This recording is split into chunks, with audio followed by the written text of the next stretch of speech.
All right, gather round because you are not going to believe this story. I mean, we've all heard tales of love, betrayal, and drama, right? But usually they involve humans. Maybe a dramatic reality TV show, or that friend who always has something going on. But have you ever heard a story like this involving pigeons? Yeah, you heard me. Pigeons. Buckle up because this one is a wild ride from start to finish. So picture this. We've got our main character, let's call him Bartholomew. Bartholomew is a pigeon, but he's not just any pigeon. He's a thoughtful, introspective kind of bird. You can just tell by the way he struts. He's got this quiet confidence, you know? One afternoon, Bartholomew is just doing his thing, walking around a big, empty room.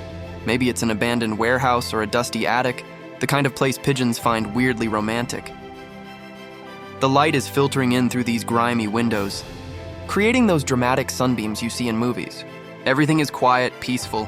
Bartholomew is probably thinking about, I don't know, the philosophical implications of a perfectly dropped breadcrumb, or whether that shiny piece of foil he saw earlier would make a good addition to his nest. Just your average Tuesday for a pigeon deep in thought.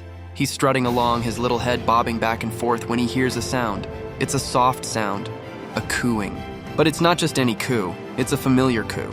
It's the coo of his partner, his one and only, let's call her Penelope. Bartholomew's little bird heart does a flutter. He thinks, ah, Penelope, my love. What delightful surprise does she have for me today?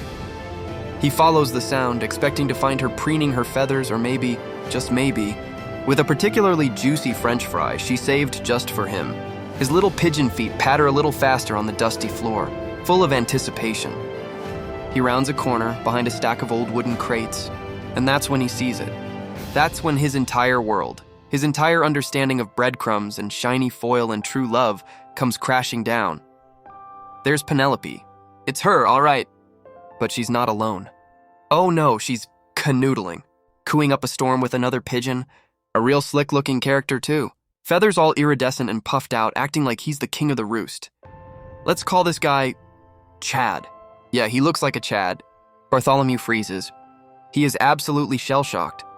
His beak drops open.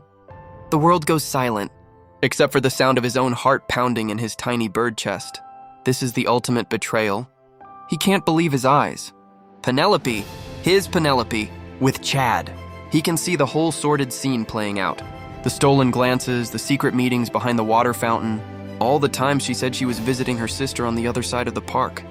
It was all lies. Lies. Bartholomew feels a storm of emotions brewing inside him. Rage, sadness, confusion. He wants to fly in there, puff out his chest, and challenge Chad to a duel. A peck-off to the death. He wants to coo mournfully, to demand answers from Penelope. How could she do this to him? After all the breadcrumbs they'd shared? He takes a step forward, ready to unleash the fury of a pigeon scorned. He's about to make the most dramatic entrance in the history of avian drama. He puffs up his chest, ready to confront them, to make a scene, to let them know the depth of his pain. And then he stops. He looks at them. He looks at Chad. He sees the way the light is hitting their feathers. He hears the rhythm of their cooing. And a strange thought enters his little pigeon brain. It's a thought that surprises even him. It's a thought that completely derails the locomotive of his rage. He thinks, Huh, you know what? they actually look like they're having a really good time. And then, a second, even more shocking thought. That actually looks kind of fun. The rage just evaporates. The sadness melts away. The jealousy? Gone. In its place is a feeling of curiosity, a weird sense of camaraderie. I mean, who is he to judge? Life is short. You gotta find your joy where you can, right?